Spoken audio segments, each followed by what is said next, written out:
Ya, kembali saya bertanya kepada Pak Ganjar, karena concern di sini Dokter Dewi adalah butuh kejujuran yang tinggi nih dari masyarakat ketika melengkapi syarat-syarat untuk masuk ke ibu kota.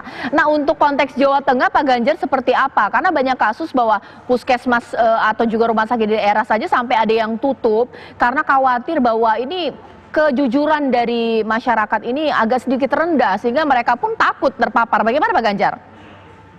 Ya, sebenarnya ya proses pemeriksaan di tingkat medis itu mesti kita lakukan.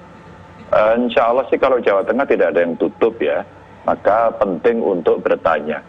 Saya bukan dokter, tapi saya pernah bertanya pada dokter, apakah pertanyaan kepada pasien itu penting? Katanya kalau pertanyaannya itu jitu begitu ya, itu sudah sebagian mendeteksi apa-apa yang ada.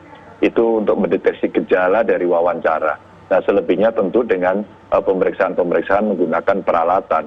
Dan betul tadi disampaikan, kalau pasien atau orangnya tidak jujur, tidak menceritakan dengan apa adanya, itu ada potensi.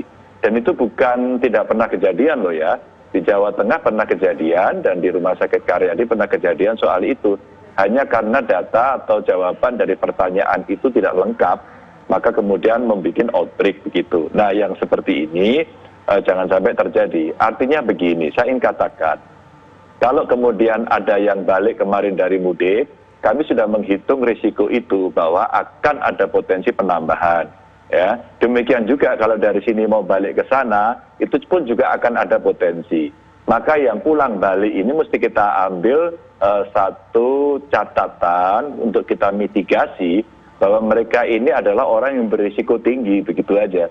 Sehingga nanti kita hitung dengan prosentase itu, terus kemudian ya kita anggap aja, kita anggap pada senario terburuk, mereka punya potensi yang tinggi, maka mereka harus kita rawat begitu. Oke, Pak Ganjar, tapi ada masyarakat Bapak yang bingung tidak ini bagaimana sih sebenarnya masuk Jakarta harus punya SIKM, tapi sebentar lagi pemerintah pusat akan memberlakukan new normal, begitu juga dengan Jawa Tengah ini sudah bersiap ini, bagaimana? Enggak, kalau orang dibuat bingung itu kan karena belum tahu.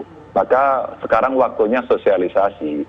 Kalaulah kemudian surat izin keluar masuk itu SIKM-nya DKI itu akan berdampak begitu, akan dikenakan kepada mereka yang dari luar. Nah, yang dari luar itu di mana saja? Mungkin kami bisa bantu kok untuk mensosialisasikan. Maka wahai masyarakat Jawa Tengah yang mau ke DKI, begini loh cara mengurus, atau kalau mungkin itu tadi saya tawarkan secara online bisa diberikan syaratnya, orang bisa membaca, mungkin kami bisa membantu. Yang kedua, untuk normal baru, sebenarnya semua harus menyiapkan. Saya sudah 2 hari ini Mbak keliling untuk melihat umpama mal, layanan publik di kami di pemerintah, sekolahan, tempat bayar pajak yang dimana sering terjadi interaksi dengan masyarakat, relatif mereka menyiapkan diri. Tadi saya ke tempat ibadah, ke masjid, ke gereja, ke sekolah, relatif mereka siap. Yang sulit itu kan ketika kemudian nanti dia memindahkan dirinya, mengevakuasi diri dari rumah ke kantor, dari rumah ke tempat ibadah, atau ke mal, atau ke tempat kerja. Mereka kan naik kendaraan umum. Kalau naik kendaraan umum inilah yang ngaturnya memang tidak cukup mudah. Maka kemarin waktu rapat koordinasi dengan Menko dan para menteri saya sampaikan soal ini.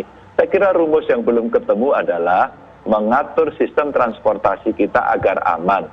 Saya kira antara normal baru dengan mau izin masuk ke Jakarta, ini dua hal yang berbeda yang saya kira bisa kita jelaskan pelan-pelan begitu pada masyarakat. Baik, terima kasih Pak Ganjar atas informasinya. Ini selamat bekerja kembali ya, baik mengatasi permasalahan COVID-19 yang kemungkinan masih akan terus bertambah, bahkan juga mempersiapkan normal baru. Mungkin Dokter Dewi nanti saya akan juga bertanya, sebenarnya Indonesia sudah siap tidak sih menerapkan aturan normal baru? Karena kita punya banyak permasalahan-permasalahan. Bagaimana mengatasi arus balik, sebagaimana kemudian COVID-19 ini terus meningkat perharinya. Sesaat lagi pemirsa di Apa Kabar Indonesia Malam.